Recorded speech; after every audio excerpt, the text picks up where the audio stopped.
나누도록 하겠습니다. 우리의 믿음이 언제나 상승 곡선을 그리며 독수리 날개치며 올라가듯이 높이 올라간다면 얼마나 좋겠습니까? 그러나 안타깝게도 우리의 믿음은 항상 상승 곡선을 그리면서 올라가지 않는다는 것입니다. 오늘 본문의 말씀을 보게 되면 그토록 신앙이 좋았던 세례 요한조차도 그렇게 탄탄하던 신앙이, 그렇게 탄탄하던 믿음이 흔들리고 있는 것을 발견할 수가 있습니다. 세례 요한은 여자가 낳은 자 중에 최고의 남자였습니다. 여기서 말하는 최고의 남자라는 것은 최고의 믿음의 사람이었다는 것입니다.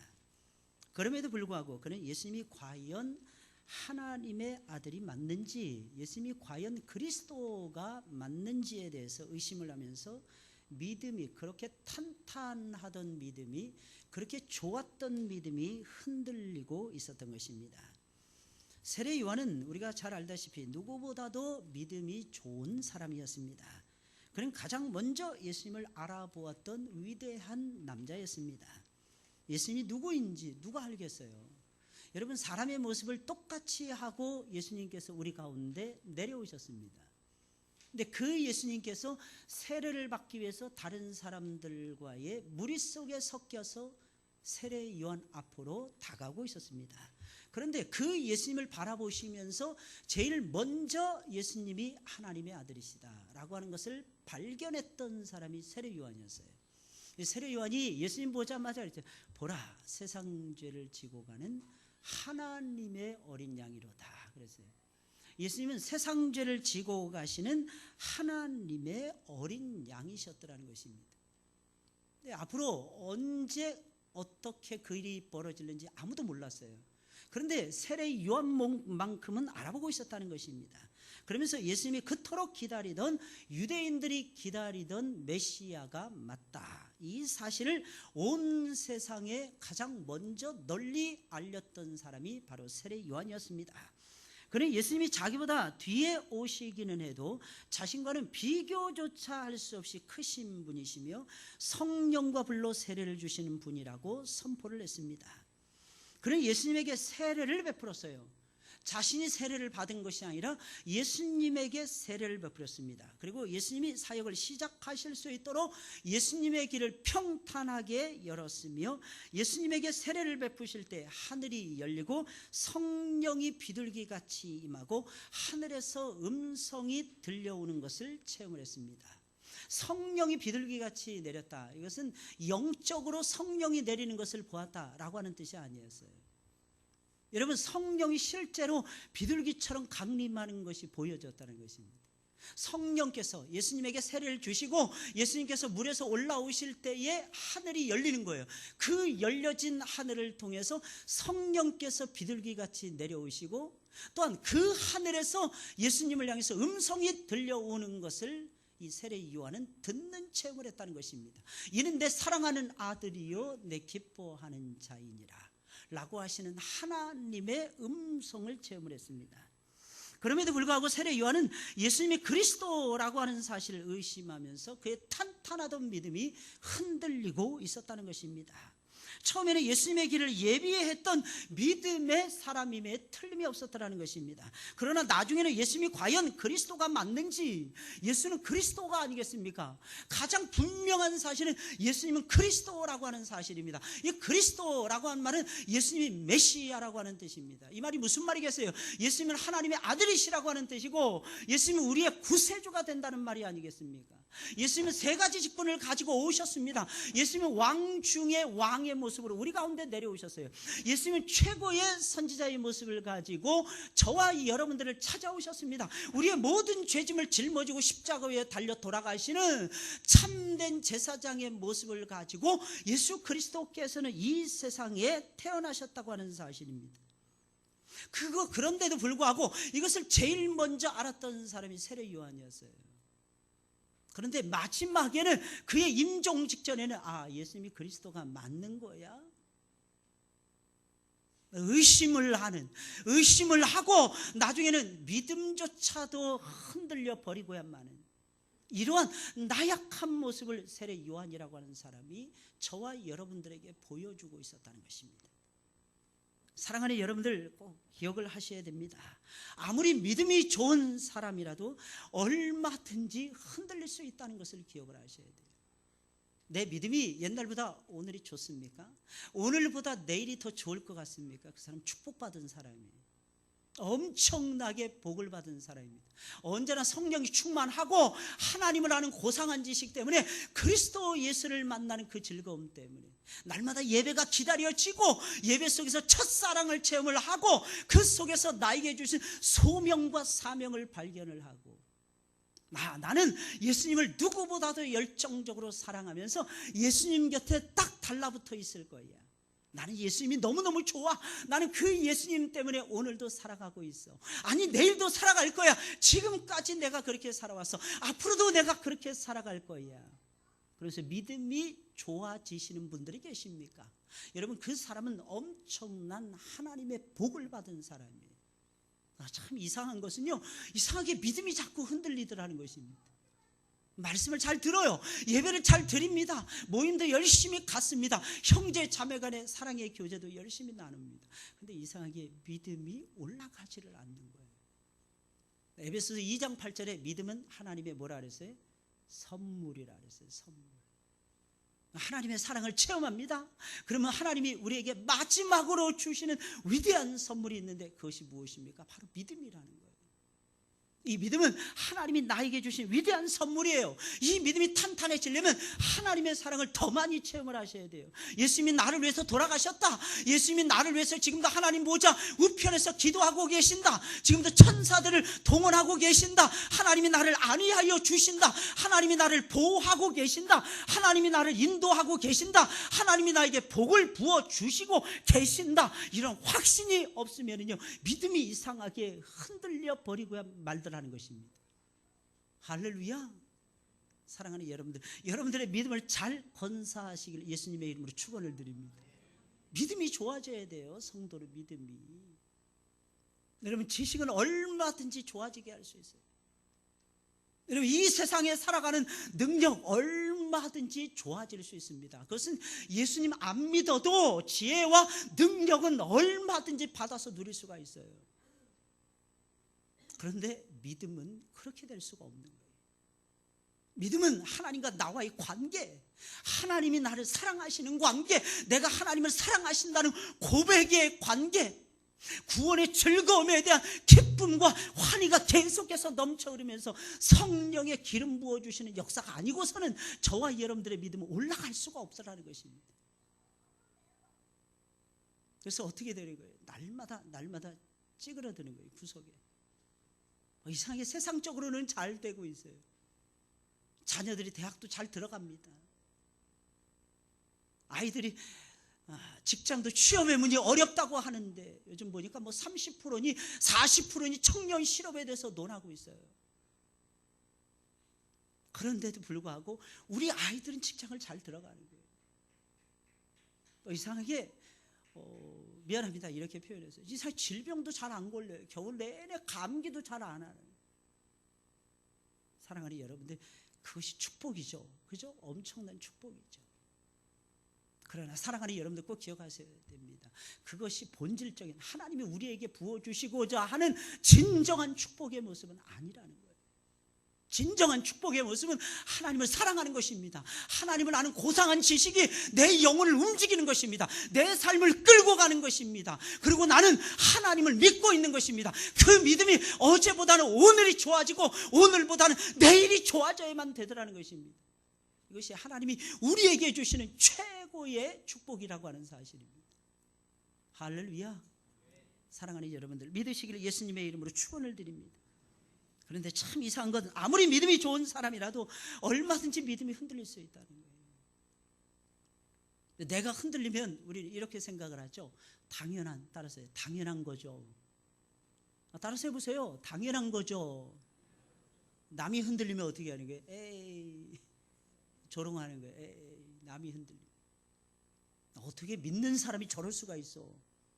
저를 보세요. 그럼 믿는 사람이 안 그러면 누가 그러겠어요? 아예 믿음이 없는 사람들은 믿음이 흔들리지 않습니다. 똑같아요. 하나님이 없다고 똑같이 믿습니다. 이 세상은 내가 노력하면 얼마든지 잘 먹고 잘 살 수가 있어. 세상 사람들의 믿음이 아니겠습니까? 그들은 흔들림이 없이 처음부터 끝까지 똑같은 길을 동일하게 걸어갑니다. 근데 믿음이 있는 우리 사람들이 흔들리는 거예요. 믿음의 사람들이 하나님을 믿노라 하면서도 흔들리는 거예요. 이런 모습을 하나님을 가장 잘 믿었다고 하는 세례 요한이 보여주고 있는 거예요.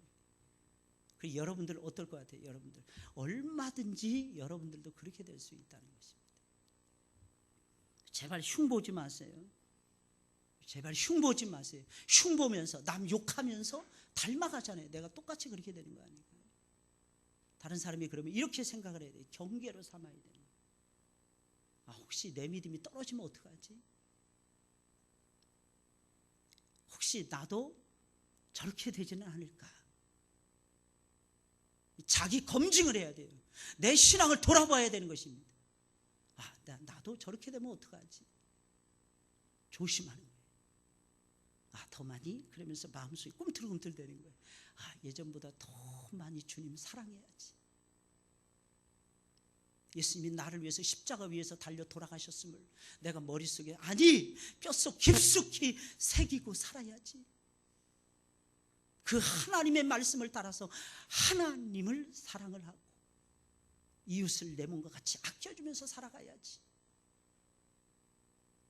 예수 그리스도를 알아가는, 날마다 더 알아가는 이 고상한 삶의 지식을 내가 놓치지 말고 살아가야지. 그러면서 우리 자신들을 돌아보셔야 할 것입니다.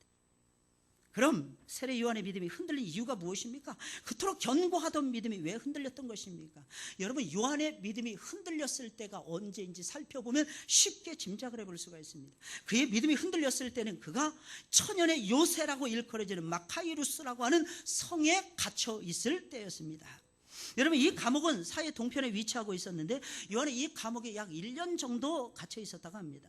그는 헤롯 대왕이 동생의 아내인 헤로디아를 취한 죄를 질책을 하다가 이 감옥에 그만 갇히고야 말았습니다. 그렇다면 요한은 감옥에 오래 갇혀 있었기에 예수님이 그리스도라고 하는 사실조차도 의심하면서 흔들렸다는 말입니까? 아니, 그러지 않았을 것입니다. 하지만 분명한 것은 그가 감옥에 오래 갇혀 있음으로 말미암아 그의 믿음이 흔들리기 시작을 했다는 것입니다.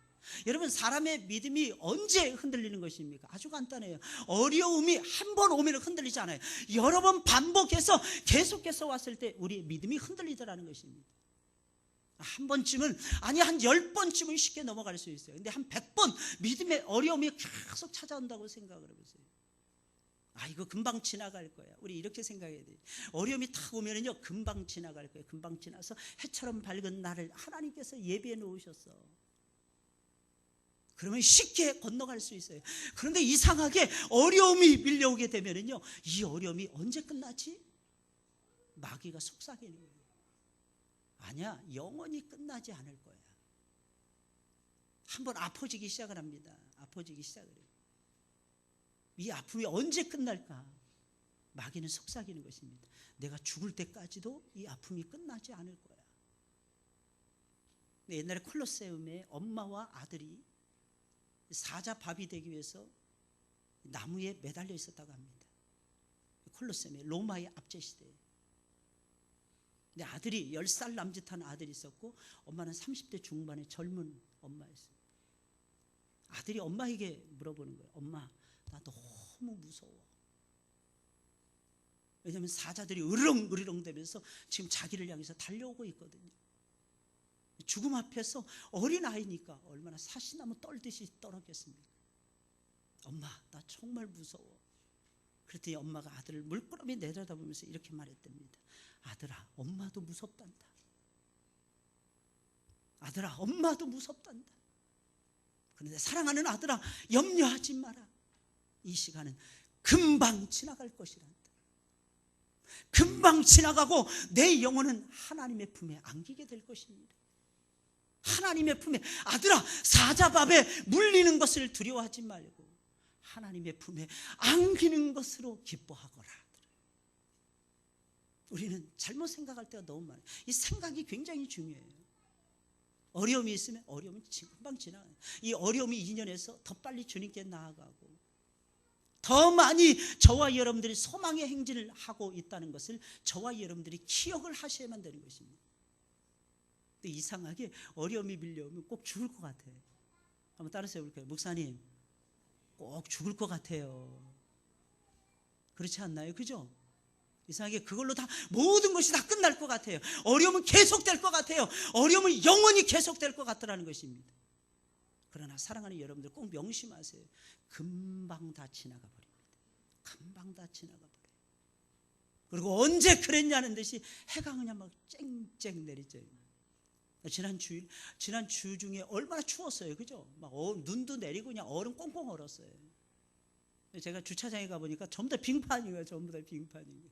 그 빙판을 바라보면서 저는 2가지 기도도 안 했어요. 3가지 기도도 안 했어요. 딱 1가지 기도했습니다. 뭐라고 기도했을까요?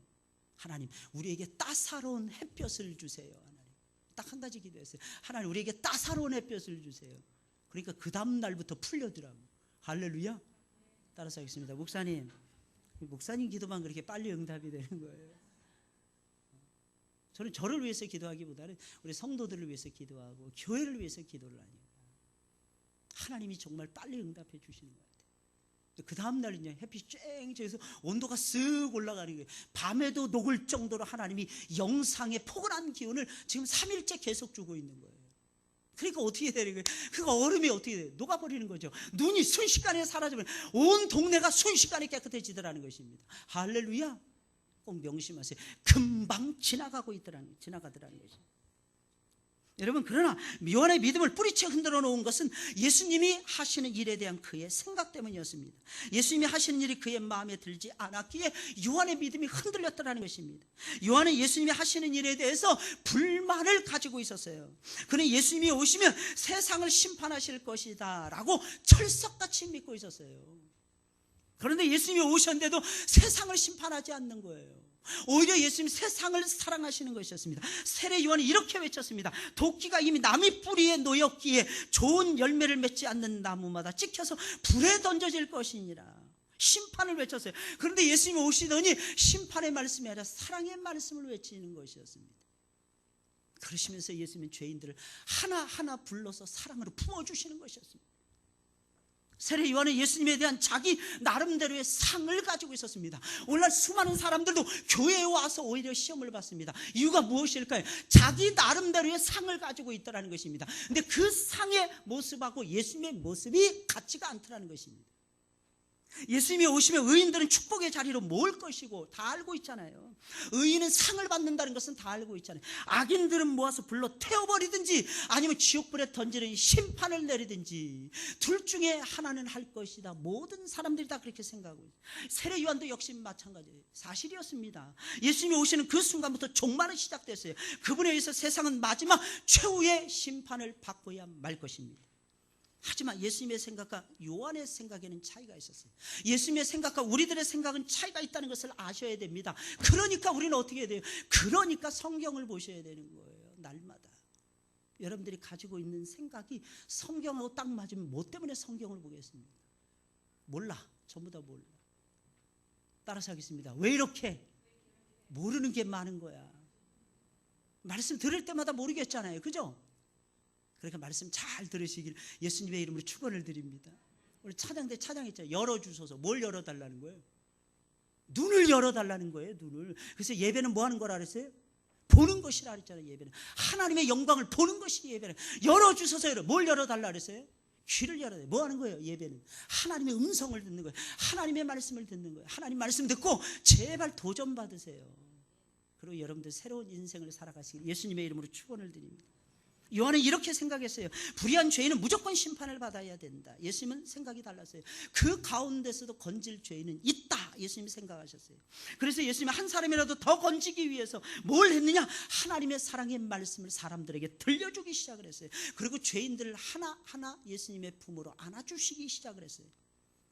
요한이나 예수님이나 똑같이 세상의 멸망을 바라보고 있었다는 것입니다. 그러나 예수님은 세상이 망하기는 하지만 그 전에 반드시 해야만 되는 일이 있다는 것입니다. 요한은 무조건 죄인은 심판받아서 죽어야 된다. 예수님은 안 그랬다는 거예요. 이 중간 단계가 필요하다는 것입니다. 그 중간 단계가 무엇입니까? 하나님의 사랑을 가르쳐주는 거예요. 하나님의 사랑. 예수님은 언제나 그랬어요. 예수님. 어제 창세기 16장에 대해서 어제 창세기 성경 공부를 했습니다. 이스마엘을 낳은 이후에 아브라함이 무려 14년 15년 동안 영적인 암흑기를 맞이합니다. 무려 14년 15년 동안 하나님 멀리했다는 거예요. 예배 안 드렸다는 뜻입니다. 그런데 어떻게 아브라함이 믿음의 조상이 될까요? 간단합니다. 하나님이 전능하신 하나님께서 그를 찾아오셨기 때문입니다. 14년이 지난 다음에 하나님이 아브라함을 찾아오신 거였어요. 그리고 아브라함의 이름을 아브라함이라고 바꿔주십니다. 이게 무슨 뜻인지 아십니까? 아브라함은 큰 아버지라는 뜻이에요. 지금까지는 자기를 크게 하기 위해서 아브라함이 살아왔다는 것입니다. 이제는 아브라함이 아니고 아브라함이라고 하리라 그랬어요. 이게 무슨, 아브라함은 열국의 압이라고 하는 뜻입니다. 이제는 너 자신을 위해서 살지 말고 모든 열국을 옳은 대로 인도하는 일을 위해서 내가 살아가거라. 새로운 이름을 주십니다. 사례도 마찬가지예요. 사례의 이름을 사라로 바꿔요. 사례라고 하니 프린세스라고 하는 뜻입니다. 공주님이라는 뜻이에요. 사라는 무슨 뜻일까요? 여주인이라고 하는 뜻입니다. 이제 너는 내 남편이 열국의 아비가 됐으니 너는 여주인이야. 온 세상의 여주인이야. 우리가 봤을 때 더 높아지는 것 같죠? 그게 아니에요. 여주인은 섬기는 자입니다. 관리자인 거예요.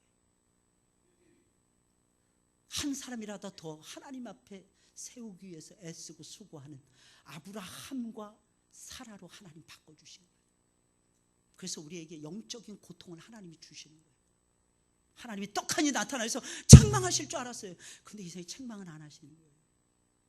오히려 아브라함을 아브라함으로 바꿔주는 거예요. 사례를 사라로 바꿔주시는 거예요. 또다시 하나님이 언약을 다시 맺으십니다. 염려하지 말거라. 가나안 땅을 너에게 줄 것이니라. 내 후손이 하늘의 별과 같이 많아질 것이니라. 내 허리에서 열왕들이 나올 것이니라.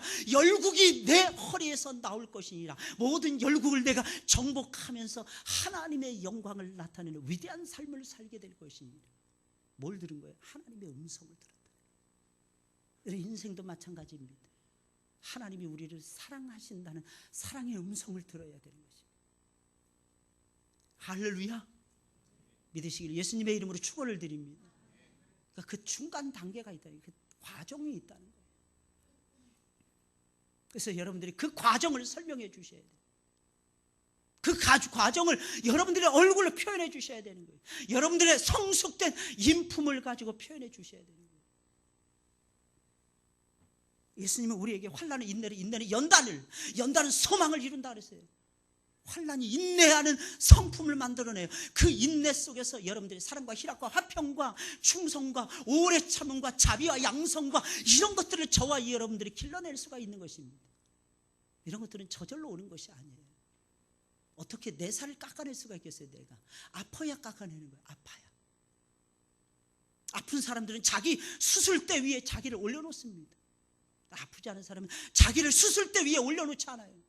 수술대 위에 올려놓아야만이 하나님이 수술하실 거 아니겠어요? 성부, 성자, 성령, 하나님께서 하나님 말씀을 가지고 성령의 역사를 가지고 저와 여러분들을 새롭게 빚어주실 것이 아니겠습니까?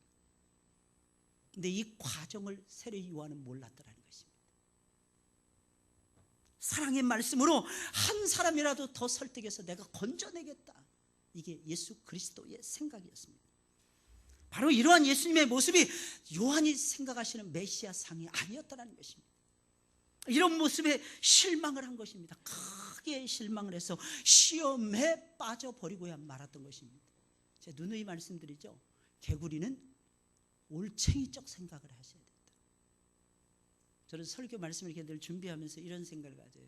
제가 처음에 교회 갔을 때를 늘 생각을 해요. 제가 처음 청년 때 이리저리 하나님을 붙들고 뛰어다녔던 그 시절로 자꾸 돌아갑니다. 왜 그럴까요? 제 믿음이 성장하고 성숙하잖아요. 그럼 이상하게 다른 사람들의 믿음 성장하지 못하고 성숙하지 못하는 모습에 제가 짜증을 내요. 오히려 제가 은혜를 못 받는데 믿음이 올라가야 되는데 저 사람 왜 맨날 교회 와서 자지? 이게 자꾸 생각이 나는 거예요. 왜 자는지 잘 이해가 안 가요. 저도 잘. 왜 이렇게 졸지? 딴 일을 할 때 눈이 번쩍번쩍 거리는데 왜 예배 시간만 졸지? 숙제예요, 숙제. 따라서 하시면 큰 숙제네요. 정말 큰 숙제예요, 정말.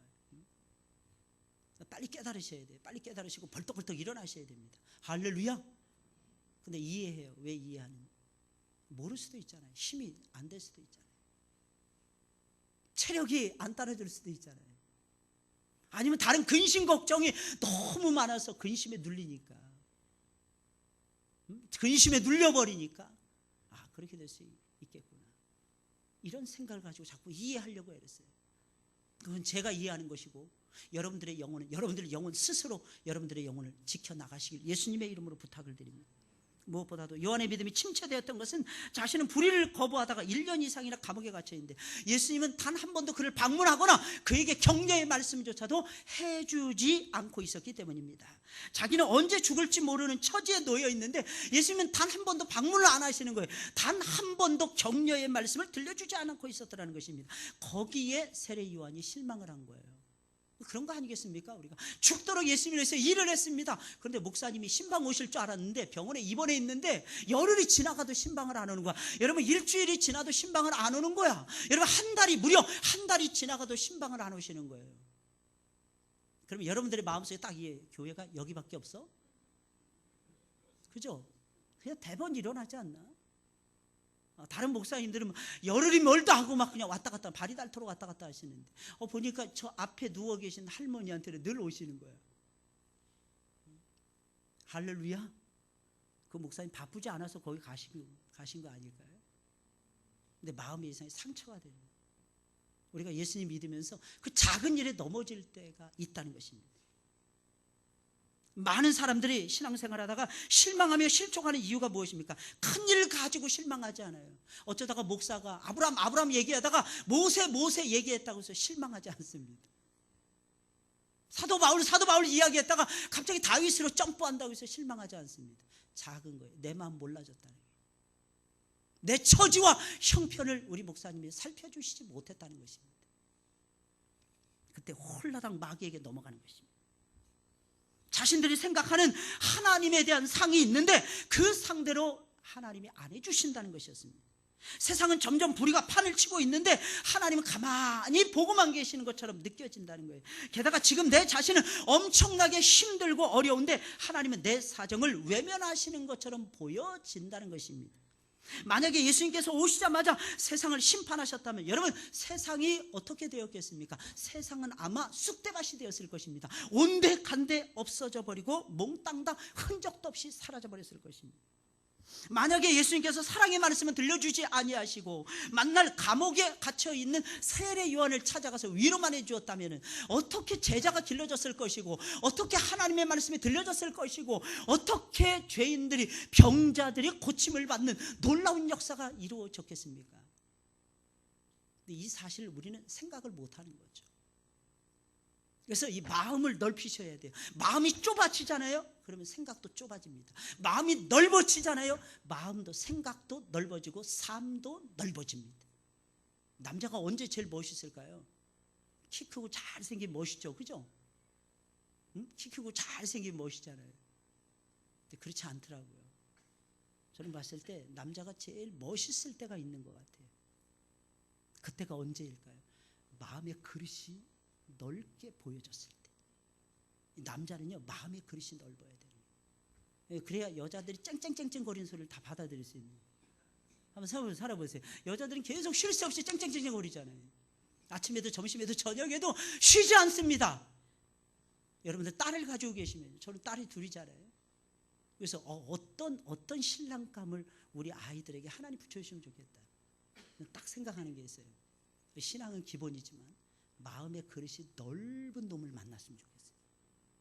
왜냐면 아빠 닮은 할렐루야, 아빠 닮은, 영담 씨 아빠 닮은 마음의 그릇이 그 사람의 인생의 그릇인 거예요. 그 사람의 인생.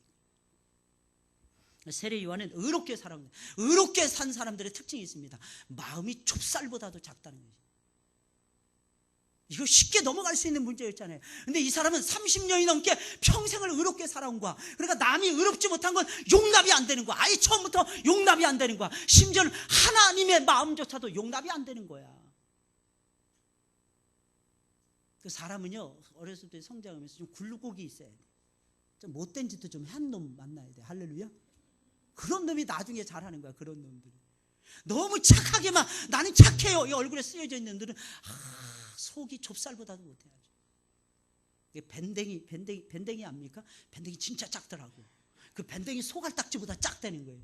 아니요, 심지어 멸치 소갈딱지보다도 작습니다. 할렐루야. 마음을 넓혀가시는 하나님의 종들이 되시길 예수님의 이름으로 축원을 드립니다. 그럼 요한처럼 믿음이 흔들리고 의심과 회의가 일어났을 때는 어떻게 해야 되는 것입니까? 그냥 덮고 지나가는 것도 하나의 방법일 것입니다. 하지만 예수님이 누군가에 대한 의심은 굉장히 중요한 것입니다. 그냥 덮고 넘어가서는 안 되는 거예요. 이 부분을 그냥 넘긴다면 근본적인 인생의 난제를 만나고야 말 것입니다. 인생의 근본적인 문제를 해결하지 않고 그냥 넘어가는 꼴이 되고야 말 것입니다. 주님에 대해서 궁금한 것은 언제든지 발생할 수가 있어요. 게다가 그것이 예수님이 어떤 분이시며 어떻게 하면 그분을 잘 믿을 수 있을까? 믿음의 문제, 신앙의 문제라면 절대로 그냥 넘어가서는 안 됩니다. 어떻게 해야 됩니까? 하나님 앞에 나와서 엎드리시고 하나님께 물어보셔야 되는 것입니다. 세례요한 어떻게 물어보는 거예요? 물어봐요. 여러분들 물어보시길 바랍니다. 신앙이 좀 헷갈려요. 그럴 때 어디 좀 물어보세요. 저는 청년 때부터 평신도 시절부터 예수님 열심히 믿었어요. 성경을 읽으면서 이해가 안 가는 부분이 있잖아요. 그럼 반드시 다른 책을 서점을 들리니 기독교 선생님 다 뒤지든지 해가지고 찾아서 이해한 다음에 넘어갔어요. 근데 참 신기하더라고요. 제가 서울신학대학 도서관에서 공부를 하는데 그 1층에 가면 참고 열람실이 있습니다. 모든 주석, 한국에 나와 있는 주석들은 거의 다 거기에 다 있는 거예요. 웬만한 신학 저널, 신학 잡지 전부 다 있습니다. 거기서 이해 못할 것이 없어요. 근데 참 신기한 게 있더라고요. 제가 잘 이해 못하는 부분은요, 신학자들이 전혀 언급을 안 해놨더라고요. 참 신기하죠. 제가 이거 이상하다, 이거 좀 풀었으면 좋겠다 하는 부분들은 신학자들조차도 언급을 안 해놓고 있는 거예요. 근데도 제가 여기 와서 서 있습니다. 할렐루야. 문제에 딱 부딪혀 있었어요. 근데 참 놀라운 사실은 제가 그 문제에 대해서 계속 그 부분에 대해서 신학적인 그 어떤 대목에 대해서 계속 제가 하나님 앞에 붙들고 기도하잖아요. 성령께서 가르쳐 주시더라고요. 성령이 스승이 되어서 가르쳐 주시는 거예요. 할렐루야. 대학 다니면서 너무너무 신났어요. 제가 오픈 성경이라는 책을 가지고 있었는데 몇 번을 봤는지 기억이 안 날 정도예요. 창세기부터 출애굽기까지. 창세기부터 계시록까지. 그냥 막 보는 거예요. 근데 이게 막 너덜너덜 돼가지고 뭐 본드로 붙이고 막 그냥 스카치 테이프로 붙이고 해도 나중에 너덜너덜 됐어요. 그 성경책이 어디 있는지 모르겠어요, 지금도. 근데 몰라요. 모르는 게 너무 많아요. 사랑하는 여러분, 그러나 모르는 것이 많다고 해서 염려하지 마시기 바랍니다. 주님께 물어보세요. 주님께 물어보세요. 욥이 계속해서 하나님 앞에 질문을 던지잖아요. 하나님, 나에게 무엇 때문에 고난을 주시는 것입니까? 내가 잘못한 것도 없는데. 근데 하나님 답을 주시잖아요. 근데 그건 정답이 아니었어요. 욥이 얻고자 하는 답은 분명히 아니었습니다. 근데 분명한 것은 욥은 그것을 뛰어넘었습니다. 하나님께서 이것은 그냥 넘어가라고 하시나 보다. 하나님의 주권 속에서 이해하라고 하시는구나. 그래, 악어가 알을 몇 개 낳는지 그 모든 것에 대해서 내가 잘 모르지만은 하나님이 이 세상을 다스리시고, 하나님이 식물을 다스리시고, 동물을 다스리시고, 어류들을 다스리시고, 파충류들을 다스리시고, 하늘의 새들을 다스리시고, 이 모든 것을 하나님이 주관해 가신다 하는 것을 욥이라고 하는 사람이 깨닫습니다. 그 다음에 엎드려서 그냥 우는 것입니다. 이게 믿음의 세계라는 것입니다. 할렐루야. 제발 모든 것을 다 여러분들이 이해하려고 하지 마시고 어떤 때는 그냥 넘어가야 될 부분들도 많아요. 그러나 하나님 앞에 무릎을 꿇고 물어보시라는 것입니다. 그래서 요한은 그리스도에 대한 의심이 일어났을 때 제자 둘을 보내면서 주님께 물어보았던 것입니다. 뭐라고 물어봤어요? 오실 그이가 당신입니까? 한번 다 같이 한번 따라서 해볼까요? 오실 그이가 당신입니까? 우리가 다른 일을 기다려야 합니까? 이렇게 물어봤어요. 그러니까 예수님에게 정확하게 물어보는 거예요. 여러분, 의심이 일어났을 때는 가만히 있지 마시고 물어보세요. 구약 성경은 이렇게 말을 하고 있습니다. 메시아가 여호와의 이름으로 오실 것이며 정하신 때에 오실 것이다, 이렇게 증거하고 있습니다. 그래서 요한은 자신의 마음속에서 일어나고 있는 의심을 해결하기 위해서 사람들을 예수님께 보내서 물어보았던 것입니다. 오실 그분이 당신입니까? 아니면 우리가 다른 분을 기다려야만 하는 것입니까? 이 무슨 뜻이겠어요?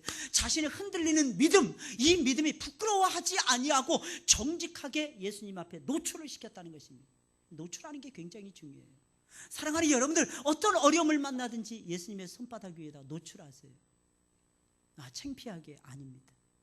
예수님이 의사시잖아요. 우리의 영혼은 영적 의사 아니십니까? 그 예수님에게 여러분들의 영적인 문제, 육신의 문제 내려놓으세요. 그럼 예수님께서 어떻게 하실까요? 예수님께서 고쳐주십니다. 할렐루야. 올려놓는 게 중요한 거예요. 예수님 앞에 내려놓는 게. 예수님에 대한 의심이 생기고 신앙이 뿌리채 흔들렸을 때는 물어봐야 되는 것입니다. 예수님께서는 오실 그이가 그럼 당신입니까? 라는 질문에 뭐라고 대답하셨습니까? 너희는 가서 보고 들은 것을 요한에게 고하라 그랬어요. 오늘 본문 22절에 있는 말씀이에요. 우리 다 같이 한번 읽어볼까요? 시작. 대답하여 가라사대 너희가 가서 보고 들은 것을 요한에게 고하되 소경이 보며 안진뱅이가 걸으며 문둥이가 깨끗함을 받으며 귀머거리가 들으며 죽은 자가 살아나며 가난한 자에게 복음이 전파된다라. 예수님 뭐라고 말씀하시는 거예요? 성경에 쓰여 있는 대로 각색 병들을 내가 고쳐주면서 가난한 자들에게 복음을 증거하고, 심지어는 성경에서, 구약 성경에서 언급하지 않은 죽은 자들까지도 살아나고 있다. 그 보고 들은 것을 요한에게 고하거라 라고 예수님께서는 말씀을 하시고 있는 것입니다. 여러분, 이 말씀이 무슨 말이겠습니까? 성경이 예수님에 대하여 예언하고 있으니 먼저 성경 속에서 그리스도를 찾으라는 거예요. 그리고 성경이 가르쳐 주시는 대로 예수 그리스도를 믿으라라고 말씀하고 있는 것입니다. 그리고 동시에 왜 너희는 너희 생각을 가지고 그리스도를 너희가 만들어서 믿느냐라고 예수님께서 간접적으로 책망을 하고 있는 것입니다. 여러분, 사람들은 엄청난 상상력과 자기들 나름대로의 생각을 가지고 하나님을 믿고 하나님을 섬기고 있습니다. 문제는 그 생각이 성경에 맞지 않는다라고 하는데 문제가 있는 것입니다. 그래서 먼저 성경을 보아야 되는 것이고, 성경에서 그리스도가 어떤 분인지 저와 여러분들이 찾아야만 되는 것입니다. 우리가 예수님을 믿는 이유가 무엇입니까? 그분이 병을 잘 고쳐서 예수님을 믿는 것입니까? 아니에요. 여러분, 이방의 종교가들도요 얼마든지 병든 자들을 고쳐내더라는 것입니다. 우리를 부자로 만들어서 예수님 믿는 것입니까? 아닙니다. 우리가 주님을 믿는 이유는 성경에 그분이 그리스도라고 쓰여져 있기 때문이라는 것입니다. 그래서 사랑하는 여러분들, 우리는 성경 속에서 예수님을 발견하셔야 되는 거예요. 우리는 무조건 삶 속에서만 발견하려고 하지 마시고 먼저 성경 속에서 예수님이 뭐라고 대답을 하는지, 그리고 삶 속에서 예수님이 어떤 모습으로 나타나는지 저와 여러분들이 발견하고 예수님을 믿으셔야만 된다는 것입니다. 그러면서 예수님께서는 누구든지 나를 인하여 실족하지 않는 자는 복이 있도다 라고 예수님이 말씀을 하시고 말씀을 맺습니다. 요한은 잘 나가다가 인생의 마지막 순간에 신앙의 큰 위기를 만나고 있었습니다. 그는 가장 먼저 예수님이 메시아라는 사실을 발견을 했어요. 예수님이 메시아라고 외쳤던 최고의 남자, 최고의 선지자였습니다. 그러나 어두운 감옥에 오랫동안 갇혀 있음으로 인하여 그의 영혼은 서서히 죽어가기 시작을 했던 것입니다. 물론 그의 신앙의 위기는 어려운 환경 때문에 말미암아 찾아온 것이 아니라 예수님 때문에 생긴 것이었습니다. 그는 메시아라면 적어도 이 정도의 모습은 보여주어야 한다라고 하는 메시아에 대한 자기 나름대로 상이 있었더라는 것입니다. 그런데 예수님은 그의 생각과는 완전히 딴판으로 예수님은 움직이고 계셨더라는 것입니다. 그 모습을 바라보면서 세례 요한의 믿음이 흔들리고 있었던 것입니다. 그래서 주님께서는 그에게 생명의 말씀을 들려주시면서 그의 영혼을 흔들어 깨우셨던 것입니다. 뭐라고 말씀하시는 거예요? 누구든지 나를 인하여 실족하지 않는 자는 복이 있도다. 이게 무슨 말이겠습니까? 우리는 신앙이라는 거 예수님 끊임없이 바라보는 거예요. 근데 예수님만 따라가는 거예요. 예수님만 쳐다보다가 예수님만 바라보고 예수님을 따라가는 것입니다. 그러다 보니까 예수님만 쳐다보다 보니까 예수님의 모습이 어떤 때는 내 마음에 들기도 하고 내 마음에 안 들기도 한다는 것입니다. 그래서 많은 사람들이 예수님 바라보다가 실망하는 거예요. 예수님이 왜 나에게는 이렇게 안 해주실까? 저 사람에게는 길을 열어주시는데 왜 나에게는 길을 열어주시지 않을까? 저 사람에게는 좋은 걸 주시는데 왜 나에게는 좋은 걸 안 주실까? 저 사람 믿음도 나보다도 늦게 믿었는데 왜 저렇게 저 사람의 믿음은 좋을까? 저 사람은 하나님을 아는 고상한 지식에 푹 빠져서 살아가는데 내 믿음은 왜 날마다 왔다리 갔다리 하면서 흔들리고 있는 것일까? 나는 수십 년을 믿었음에도 불구하고 예수님 따라가다가 이상하게 예수님 바라보면서 저와 여러분들이 실망할 때가 많다는 것입니다. 그러나 사랑하는 여러분들, 명심하셔야 될 것이 있습니다. 내가 생각하는 예수님 상을 그리지 마시고 성경이 제시해 주시는 예수님의 모습을 그리고 살아가셔야 돼요. 성경이 뭐라고 말씀하고 계십니까? 이 점이 저와 여러분들에게는 가장 중요한 부분이라는 것입니다. 성경이 뭐라고 이야기를 하는가, 거기에서 예수님 상을 발견하셔야 되는 거예요. 예수님 분명히 말씀하셨어요. 소경이 눈을 뜬다 그랬어요. 앉은 배가 일어난다 그랬어요. 귀머거리의 귀가 열린다고 했습니다. 이 무엇을 의미하는 것입니까? 볼 수 없는 사람이 보는 것입니다. 들을 수 없는 자들이 듣는 역사가 일어나는 거예요. 나만 그러지 마세요. 왜 나에게만 초점을 맞추면서 여러분들 살아가십니까? 하나님에게 초점을 맞추시고 하나님께서 사랑하는 자들에게 제발 초점을 맞추면서 살아가 보세요. 다른 사람의 변화에 감사하세요. 그리고 여러분들도 그 변화의 행렬에 여러분들도 동참을 한번 해보세요. 반드시 여러분들의 삶에 하나님의 기름진 역사가 나타나고야 말 것입니다. 할렐루야. 아니면 하나님 앞에 노출을 하세요. 여러분들 자신. 하나님, 내가 이렇게 믿음이 없습니다. 하나님, 내가 믿음의 행진을 계속해야 되는데 내가 그렇지 못할 때가 너무너무 많습니다. 하나님, 나를 불쌍히 여겨주세요. 내 영혼이 일어나기를 제가 소망합니다. 내 영혼을 제발 살려주세요, 하나님. 그러면서 하나님 앞에 노출을 해보세요. 그러면 하나님께서 여러분들의 영혼을 고쳐주실 것입니다. 할렐루야. 고쳐주실 거예요. 심지어는 졸고 있는 졸음병도 고쳐주실 것입니다. 뭐 이상하게 예배당만 오면 하품이 나오죠, 그죠? 참 신기한 것 같아. 근데 어떤 친구는 반대로 또 살더라고. 예배 딱 앉으면 이상하게 졸리고 막 그러는데 설교가 시작되면 눈이 동그래지는 친구들도 있더라고. 설교가 시작되면 말씀은 꼭 듣고 가는, 굉장히 지혜로운 것 같아요. 할렐루야. 어떤 거 하나를 선택을 한다면 기왕이면 기도하는 시간에 졸면 되잖아. 그러면 다 대표 기도하는 거기 때문에 그 기도는 응답할 거 아니겠습니까? 그죠? 근데 말씀을 놓치면 안 되잖아. 그러니까 말씀이라도 듣는 거예요. 이번에 중고등부 SFC 수련을 했는데 아이들이요, 말씀을 정말 잘 듣더라고요. 달라지는 것을 정말 삶 속에서 올라갈 수 있도록 여러분들이 기도해 주시기 바랍니다. 변화의 변화를 거듭해야 돼요. 남자다운 남자 세례 요한처럼 변화되어야 됩니다. 그리고 하나님의 영광을 드러내는 우리 자녀들이 될 수 있도록 여러분들께서 쉬지 말고 격려해 주시고 위로해 주시고 기도해 주세요. 그럼 반드시 성령의 기름진 역사가 우리 중고등부 우리 아이들을 통해서 나타나는 것을 여러분들께서 보고야 말 것입니다. 꼭 기억을 하시고 여러분들 항상 승리하시길 예수님의 이름으로 축원을 드립니다. 우리 찬송가 378장입니다.